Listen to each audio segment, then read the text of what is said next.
सत्य सनातन धर्म की। बहुत ही सौभाग्य का समय है कि उस महाप्रभु की असीम दया दृष्टि से हम सभी लोगों को इस सत्संग का परम पावन अवसर मिला है। वास्तव में जब भी हमें सत्य के बारे में विचार करने का मौका मिले तो अपने आप को बहुत बड़ा धन्यभागी समझना चाहिए, भाग्यशाली समझना चाहिए। चूंकि ये मौका ही तभी मिलता है जब मनुष्य के शुभ कर्म जागृत होते हैं, पुण्य जागृत होते हैं, और समझ भी वही पाता है जिसके संस्कार होते हैं। नहीं तो ये जिंदगी अनमोल मिलती है और सभी को परमात्मा ने दिया है, सभी का जीवन अनमोल है, सबका जीवन सृष्टि का सिताज है, लेकिन जीवन की कीमत लोग समझ पाते नहीं। जन्म जन्मांतर से इंतजार करते हैं कि हे प्रभु एक बार मुझे मनुष्य का जीवन दे दो। देव दुर्लभ मनुष्य की जिंदगी मिल जाती है, लेकिन सही विवेक ना होने के कारण, सद्ज्ञान ना होने के कारण वो जिंदगी यूं ही गुजर जाती है, खत्म हो जाती है, अवसर खत्म हो जाता है। माँ पिता समय निकल जाएगा, बंदे हाथ मसल रह जाएगा, समय चला जाता है और जीव इस अनमोल मौके का लाभ उठा पाता नहीं।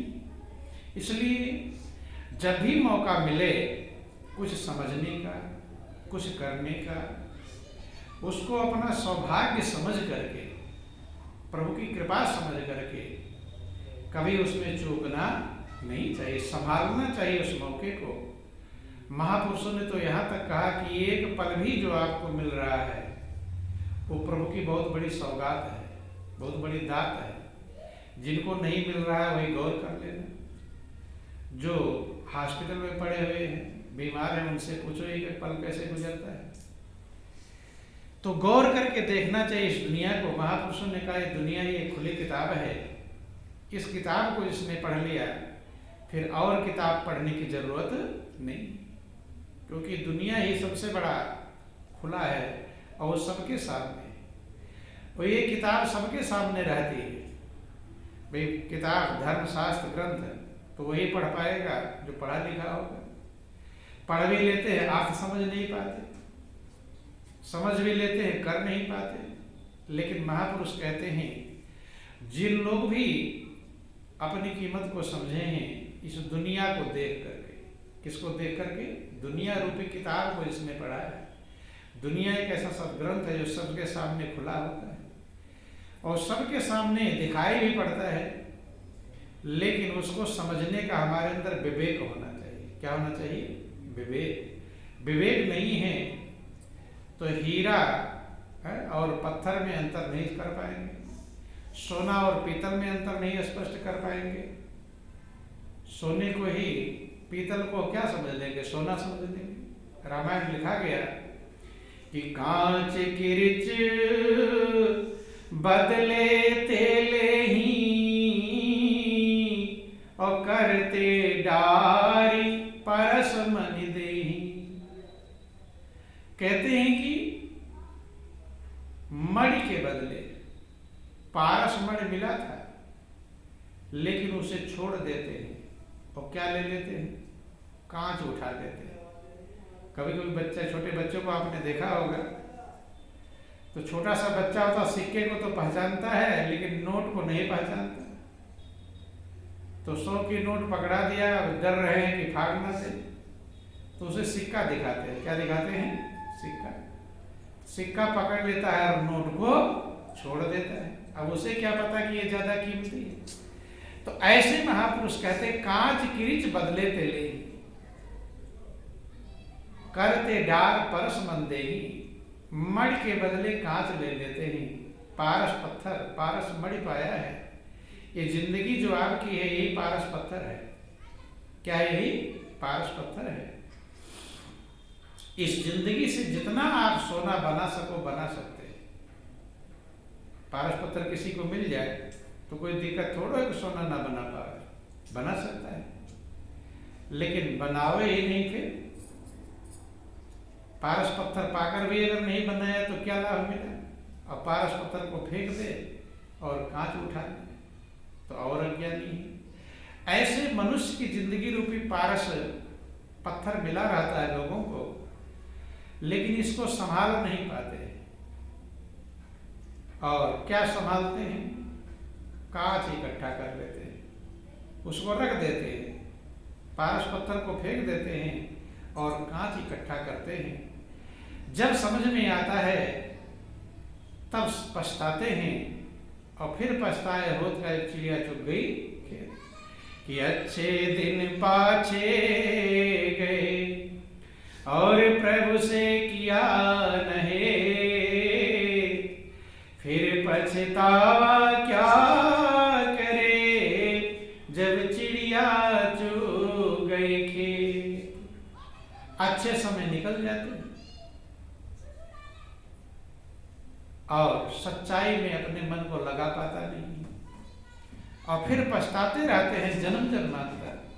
अभी आप जब मजबूर हो जाएंगे, वृद्धावस्था आ जाएगी, लाचार हो जाएंगे, दूसरे के भरोसे हो जाएंगे, तब सोचेंगे पहले तो सही था, पहले कर लिए होते अच्छा रहता। कुछ लोग सोचते हैं कि बेटा बेटी की शादी विवाह हो जाएगा फिर तो फ्री हो जाएंगे। सोचते हैं कि नहीं सोचते? क्या सोचते हैं? शादी विवाह हो जाएगा फ्री हो जाएगा फिर तो भजन ही भजन है। शादी विवाह हो जाता तब बहू का डर सताता है। किसका डर? पहले तो किसी का डर नहीं रहता है, फिर कुछ भी करने में डर किसका लगता है? बहू का। बहू रोटी देगी ही नहीं है, नहीं समझ में? रोटी का डर है। बहू कुछ ना बोल दे, भय बैठा रहता है। भले वो ना बोले लेकिन अपने मन में भय मौजूद रहता है। बंधु, तो महापुरुष कहते हैं कि मनुष्य पारस पत्थर रूपी हीरा पारस पत्थर को छोड़ क्यों देता है? उसके पीछे सबसे बड़ा कारण है अज्ञानता। क्या कारण है? अज्ञानता। बात बंधु, महापुरुष कहते हैं कि इस संसार में जब आप आते हैं तो बहुत उमंग लेकर आते हैं, तरंग लेकर आते हैं कि अपने जीवन को अब की बार संभाल लेंगे, बना लेंगे, मगन होकर आते हैं। लेकिन आते आते माया के जाल में फंस जाते और उसमें सबसे बड़ा जाल मोह है। क्या है? मोह। विकार तो जाल तो तमाम है, लेकिन मोह से बढ़कर जाल कोई भी नहीं। रामायण में लिखा गया कि मोह सकल व्याधि निकर मूला और तिन ते पुनि उपजई बहुसूला। मोह ही सारे दुखों का, व्याधियों का मूल है। मूल माने जड़, जिससे डाल पत्ते फल फूल निकलते हैं, अर्थात सारी व्याधियां उसी से उत्पन्न होती हैं। मोह सकल व्याधि कर बोला, सारी व्याधियों का मूल क्या है? मोह। मोह के ही चक्कर में तो जीव फंस जाता है। मोह के चक्कर में झूठ भी बोलते हैं, छल कपट करते हैं, बेईमानी करते हैं, ठगारी, सब किसके चक्कर में? मोह के चक्कर में। बंधु, अपना पराया, ये मेरा है, ये दूसरे का है। बंधु, और यही मोह कि तेरा ही मोह तुझको कब से रुला रहा है। मोह ही रुलाता है। क्या करता है? रुलाता। आपके पक्ष में आपके प्रिय लोग ना चले तो बेचैन होते हैं। रोते हैं कि नहीं रोते? रोते हैं। उनका कुछ झंझट आ जाए तो बेचैन, और वो सीधे ना चले तो बेचैन। दोनों विधि आफत रहता है। नहीं समझे? बोलो वृंदावन बिहारी लाल की। अगर उनको कोई झंझट आ जाए, परेशानी आ जाए, तकलीफ आ जाए तो परेशान हो जाए। क्या लगा हुआ है? मोह लगा है। और वो उल्टा चले तो भी बेचे, सीधा ना चले तो भी, उल्टा बोले तो बेचे। नहीं, उल्टी बाड़ी बोल दें, दूसरा कुछ भी बोल देगा, कुछ फर्क नहीं, लेकिन अपने प्रिय लोग बोलेंगे तो ज्यादा फर्क पड़ेगा। तो महापुरुष कहते हैं उनके चक्कर में, मोह के चक्कर में यहां दुख उठाता रहता है और मोह के कारण सही दिशा को भूल जाता है, सही लक्ष्य को भूल जाता है कि मेरा लक्ष्य क्या था, क्या करना था। इसी को कहते हैं कि कांच किरिच बदले ते लेही और करते डार परस मणि दे। इसी को कहते हैं कि पारस मणि मिला था, पारस पत्थर मिला था, सोना नहीं बना पाया। क्या नहीं बना पाया? सोना नहीं बना पाया। और पारस पत्थर जो को लेकर घूमता रहा, रख दिया, कीमत नहीं समझ पाया। ये जिंदगी बहुत अनमोल है। लोगों ने इस जिंदगी की कीमत को प्राप्त करने के लिए राज्यपाट छोड़ देना पड़ा, छोड़ दिया, परिवार पर छोड़ दिया, बेटा बेटी छोड़ दिए, ऐशो आराम की सुविधाओं को छोड़ दिया, संकटों में चले गए, लेकिन जिंदगी की कीमत को प्राप्त कर लिया, सोना बनाया। लेकिन जो कदरदान होता है, जो कदर जानता है, कीमत जानता है जिंदगी की, वो संभाल पाता है। और जो कीमत ही नहीं जान पाया, वो संभाल नहीं पाता। महापुरुष कहते हैं कि कदरदान मानुष के आगे और सारी कदर छट से, मूर्ख मूढ़ नारी कुछ भी ना खबर पटे से, मूर्ख मूढ़ नारी कुछ भी ना खबर पटे। कहते जो कदरदान है, जिस चीज की आप कदर करते हैं उसी की कीमत आप संभाल पाते हैं। देखो पैसे की कदर करते हैं लोग, कहाँ कहाँ चले जाते कमाने, जाते कि नहीं? देश विदेश है, देश विदेश चले जाते हैं। फटकार से नौकर होता है, मालिक के डंडे भी खा लेता है, फटकार भी सह लेता है, गाली गलौज सुन लेते हैं कि नहीं? किसके लिए? पैसे कमाने के लिए। जानते हैं पैसा मिलेगा, काम चलेगा। बंद। तो ऐसे जिंदगी की कदर अगर हम समझ जाएंगे तब तो इसकी कीमत को संभाल पाएंगे, और कदर नहीं समझेंगे तो धीरे धीरे गंवा देंगे, खत्म हो जाएगा। महापुरुष समझाते हैं बोलो वृंदावन बिहारी लाल की, कि कदरदान मानुष के आगे सारी कदर छटे से, मूर्ख मूढ़ अनारी कुछ भी ना खबर पटे से। किस प्रकार से हम गंवा देते हैं। परमात्मा अनमोल पारस मणि रूपी जिंदगी देता है, लेकिन हम कैसे गंवाते हैं? अज्ञानता में बंद। कि एक नगरी में लोभी लाला एक बनिया रहा करे था, और मुझी ऐसा सर्दी गर्मी सिर पर सहा करे था, मुझी ऐसा सर्दी गर्मी सिर पर सहा करे था। मुझी समझते हैं? ऐसे तुम्हारे यहाँ मुझी धान को कहते हैं, लेकिन यहाँ मुझी का मतलब कंजूस। मुझी का मतलब कंजूस। एक नगरी में लोभी लाला एक बनिया रहा करे था, और मुझी ऐसा सर्दी गर्मी सिर पर सहा करे था, कि दमड़ी कारण चमड़ी दे दे यूं विपदा सहा करे था, और किस विध से धनवान बनूं यूं मन में कहा करे था। दमड़ी कारण चमड़ी दे दे। दमड़ी में दाम माने पैसा, पैसे के चक्कर में चमड़ी भी कट जाए तो कोई फर्क नहीं। विपत्ति को उठा लेता था, लेकिन पैसा खर्च नहीं, और सोचता था किस विधि से मैं धनवान बन जाऊं। क्या बन जाऊं? तो परमात्मा कृपा सभी पर करते हैं, इसलिए महापुरुष कहते हैं सबकी कृपा, मालिक की कृपा सब पर होती है, लेकिन जो कृपा को लेने वाला होता ले पाता है, और नहीं लेने वाला नहीं। प्रभु ने कृपा किया और उसके पास एक संत को भेज दिया। किसको भेज दिया? कि एक रोज उस बनिया धोरे एक महात्मा आया, एक रोज उस बनिया धोरे एक महात्मा आया, न्यू बोला कर जमाया मानत पारस पथरी लाया, न्यू बोला कर जमा मानत पारस पथरी लाया। संत आते हैं कि सेठ जी मेरी अमानत जमा कर लो, मैं कहीं दूर जा रहा हूँ, ये साथ में ले जाऊंगा, कहीं चोर लुटेरे लूट लें, कहीं खो ना जाए। ये अमानत मेरी रख लो और मैं लौट के आऊंगा। वो अमानत क्या था? पारस पत्थर। के सत्संग करने जाऊंगा लाला, निर्मल हो जाए काया, 6 महीने में वापस आऊंगा, वायदा ठीक बताया।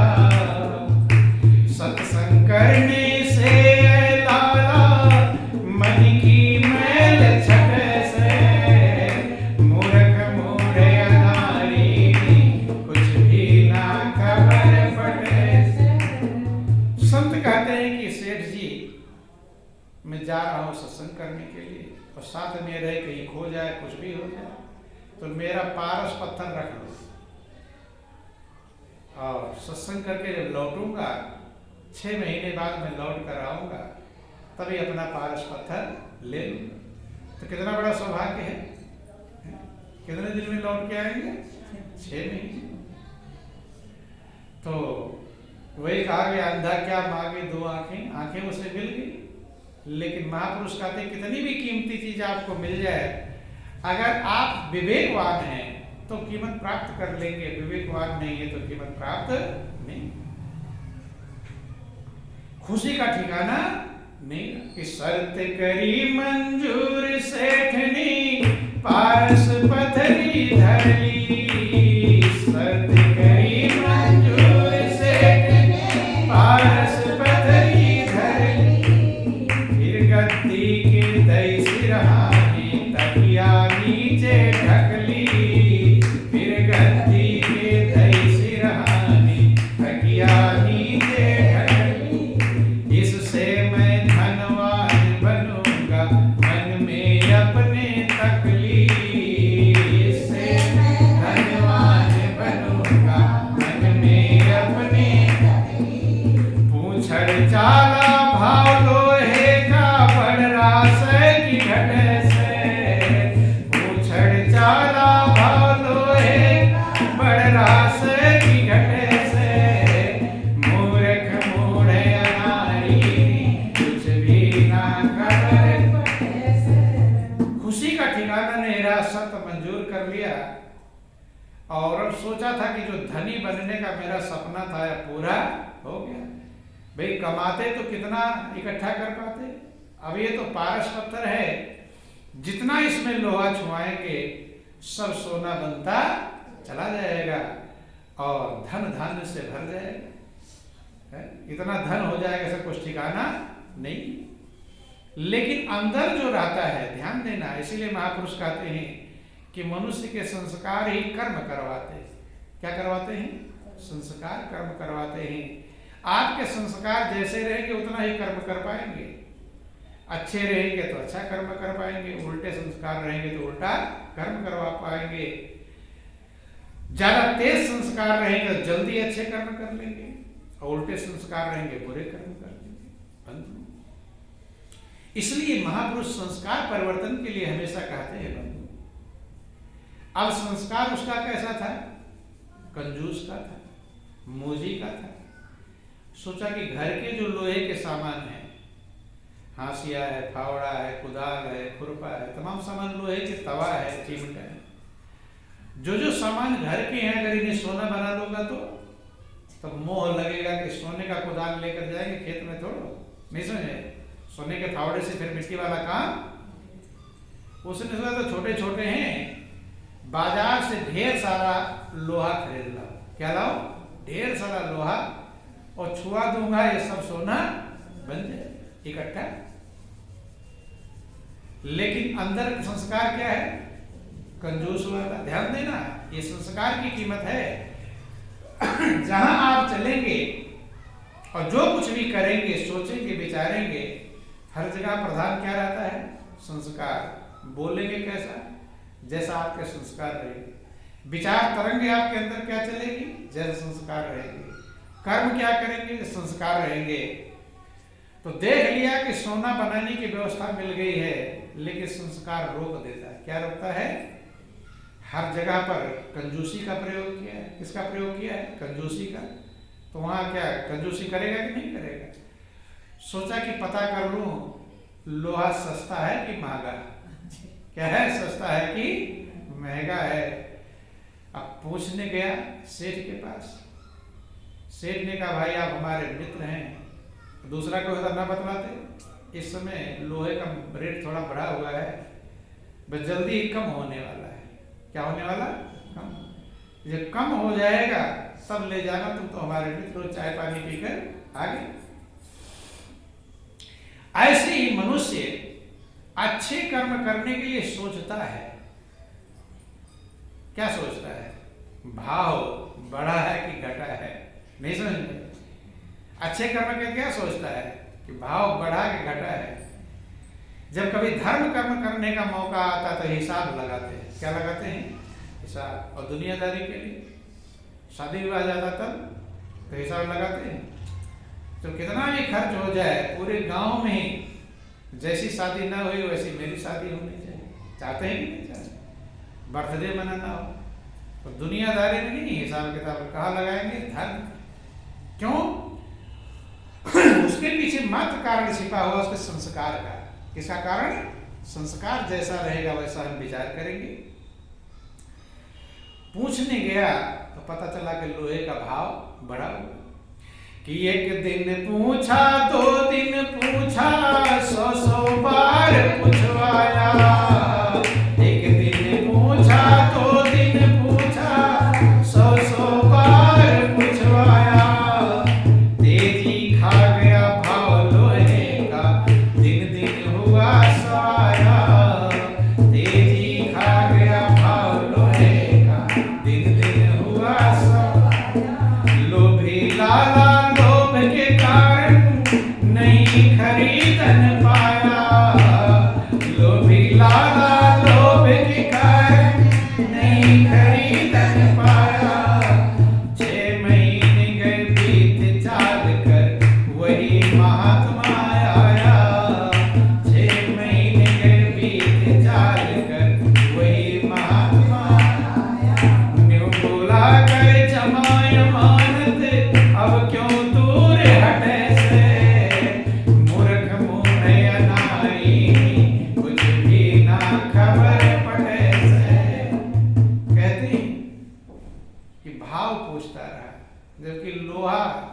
कितना महंगा खरीद ले, सोने से तो कितना सस्ता होगा।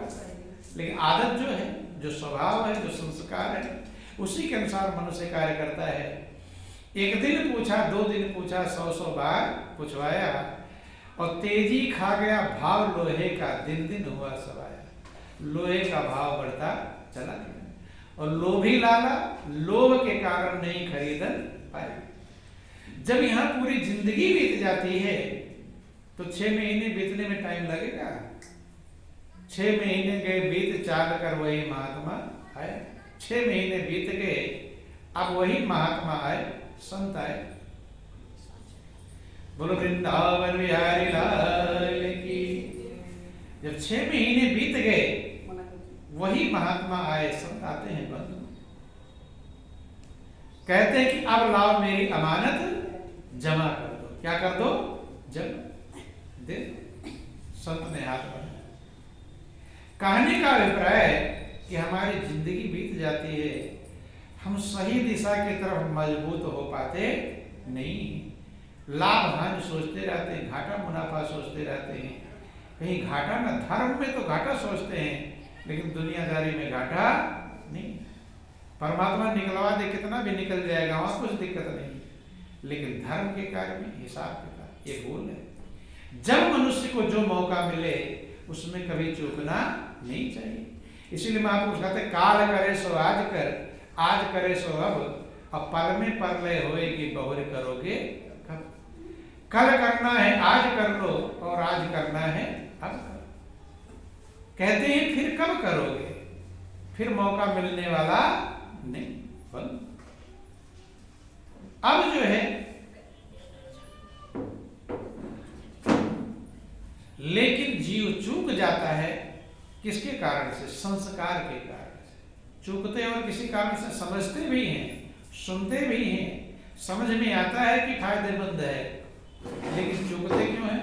हमारे संस्कार रोक लेते हैं कि मेरे पाप कर्म ही तुमसे प्रीत न करने देते हैं, और कभी जो चाहूं मिलूं आपसे रोक मुझे रोक लेते हैं संस्कार। अब 6 महीने बीत गया, संत कहते हैं मेरी अमानत अब जमा कर लाओ। एकदम व्याकुल हो गया कि 6 महीना बीत गया इतनी जल्दी। जैसे आपको लगता नहीं कि मेरी जिंदगी बीत जा रही, लगता है तो जब मौत आ जाएगी तब समझ में आएगा इतनी जल्दी आ गए। अभी तो काम ही नहीं निपटा है? अभी तो नाती पोतों की शादी नहीं किया है, अभी ये नहीं किया, काम बाकी रह जाता है। बंधु, क्योंकि होश नहीं होता कि मुझे जाना है। जाने का होश रहता है, रहने का होश रहता है। अब ये करेंगे, अब ये करेंगे, अब ये करेंगे, इसका तो होश रहता है, हरदम दिमाग में घूमता रहता है। लेकिन ये ध्यान नहीं रहता कि मुझे जाना भी है। महापुरुष कहते हैं कि जाने का ध्यान रहे तो कुछ ना कुछ हम संभाल लें। जो संत लाभ कहते हैं कि लाओ मेरी अमानत दो, ऐसे परमात्मा आपकी जिंदगी रूपी अमानत को वापस ले लेगा। उसका तो 6 महीने टाइम फिक्स था, 6 महीने बाद ही संत पारस पत्थर लेते, और आपका कितना फिक्स है? एक पल का भरोसा नहीं है बंधु। लेकिन फिर भी लोग चुप जाते हैं कि देख संत को धोला हो गया, नजर फिरी चौफेरा। देख संत को धोला हो गया, नजर फिरी चौफेरा। चकमका गया एकदम, आ गया। सोचा कि अभी तो टाइम हुआ नहीं है, अभी 6 महीने कहाँ बीत गया। लेकिन डायरी में जब पन्ना पलट कर देखा तो देखा एकदम 6 महीने राइट टाइम पर आए हैं, न एक दिन आगे न एक दिन पीछे। व्याकुल हो गया कि देख संत को धोला हो गया, नजर फिरी चौफेरा। चमड़े वाली पड़ी तराजू, पत्थर का यद से। सोचा जल्दी से किसी में थोड़ा तो बना दो, कोई लोहे वाला सामान मिले, और छुआ कर पकड़ाते पकड़ाते छुआ लूंगा तो ही सोना बन जाएगा। लेकिन जल्दी में ढूंढा तो तराजू कौन सी मिली? चमड़े वाली। और बाट कौन सा मिला? पत्थर वाला, लोहे वाला कुछ भी। कि देख संत को धोला हो गया, नजर फिरी चौफेरा। चमड़े वाली पड़ी तराजू, पत्थर का यद सेरा। न्यू की न्यू पत्थरी पकड़ा दी, हो गया दुखी घनेरा। जो कि तो पत्थरी पकड़ा दिया और दुखी हो गया कि 6 महीने के लिए मुझे पारस पत्थर मिला था, लेकिन मैं जरा सा भी सोना बना पाया नहीं। तो ये तो एक कहानी है। सुनने वाले सोचे कि बहुत बड़ा मूर्ख था। क्या था? समझदार था कि मूर्ख था? मैं इतने दिन में सोना बना पाया नहीं। लेकिन उससे मूर्ख है ये मनुष्य की जिंदगी के लिए है कि आपको जो मनुष्य की जिंदगी मिली है पारस पत्थर है। क्या है ये? पारस। और प्रभु की भक्ति रूपी सोना बनाने का जो उपाय मिला है मनुष्य की जिंदगी में, ये कुछ टाइम के लिए मिला है। क्या मिला है? कुछ टाइम के लिए मिला हुआ है। पारस रूपी जिंदगानी तो करार करके लाया, करार करके लाए हो कि इस जिंदगी से हम सोना बनाएंगे। क्या बनाएंगे? सोना। लेकिन माया के भूल भुलैया में, मोह ममता की अज्ञानता में अपने जीवन को गंवाकर चल देते हैं, और यहाँ भी शांति नहीं पाते, और आगे जब यही शांति नहीं मिलेगी तो आगे कैसे मिलेगी। इसलिए महापुरुष समझाने का प्रयास करते हैं कि जब जो मौका मिले तो शुभ कर्म में कभी चूकना नहीं चाहिए, संभाल लेना चाहिए मौका। मनुष्य सबके लिए कर लेता है, लेकिन अपने आत्म कल्याण के लिए कर पाता नहीं। सभी के लिए, बेटे की शादी करना है, बेटी की शादी करना है, इसका ये करना, उसका वो करना है, सबका है, मित्र रिश्तेदार सबका निभा लेता है। लेकिन आत्मा का क्या करना है? आत्मा की खुराक क्या है? आत्मा किसके लिए बेचैन है? आत्मा उस भक्ति के लिए बेचैन है, उस प्रेम के लिए बेचैन है जो प्रेम सदा रहने वाला, जो आनंद उस आनंद के लिए बेचैन है, जो आनंद सदा रहने वाला हो। लेकिन हमारा ध्यान जा नहीं पाता है, तो इसलिए महापुरुष कहते हैं कि मोह सकल व्याधि कर बोला। तेरा ही मोह तुझको कब से रुला रहा है। मोह ही रुलाता है। क्या करता है? रुलाता है। बस मोह के कारण लोग कोई फांसी लगा देता है, कोई आत्महत्या कर लेता है, कोई कुछ कर लेता है, कोई रजाई में शिक्षित कर रोता है। किसके कारण से? मोह के कारण से। रोते हैं कि नहीं रोते? सब रोते हैं। लेकिन महापुरुष कहते हैं कि ये मोह जो है, मोह को नाश करने का उपाय मालिक का प्रेम क्या है? और वो होगा कि बिन सत्संग न हरि कथा, तहि बिन मोह न भाग, और मोह गए बिन राम पद होए न दृढ़ अनुराग। बिना सत्संग के प्रभु की कथा नहीं होती। क्या नहीं होती? प्रभु की कथा। कथा तमाम आप लोग सुनते हो, लेकिन कथा का मतलब जो अंदर में अनुभव है। क्या है? अंदर में अनुभव। आत्मा का अनुभव ही कथा है। कथा का मतलब क्या होता है? जो आत्मा का अनुभव है उसी को ही कथा कहकर पुकारते हैं। लेकिन वो बिना सत्संग के, रामायण वर्णन किया कि बिन सत्संग न हरि कथा, बिना सत्संग के प्रभु की कथा संभव नहीं। जिसे सत्य का संग नहीं मिला हुआ है, जिसका तार सत्य से, परमात्मा से जुड़ा नहीं है, वो किताबें पढ़कर तो कथा सुना देते हैं, भागवत कथा, राम कथा है, लेकिन रामायण वर्णन किया गया बिन सत्संग न हरि कथा। जब तक सत्य का संग नहीं हो जाएगा, सत्य में आपका हृदय लीन नहीं हो जाएगा, मिल नहीं जाएगा, तब तक हरि कथा आपके हृदय से उत्पन्न नहीं। और जब तक हृदय में प्रेम का प्रवाह रूपी हरि कथा नहीं उत्पन्न होगा, तब तक मोह नहीं जाएगा। क्या नहीं जाएगा? गौर कर लेना, मोह जाने कि बिन सत्संग न हरि कथा, ते बिन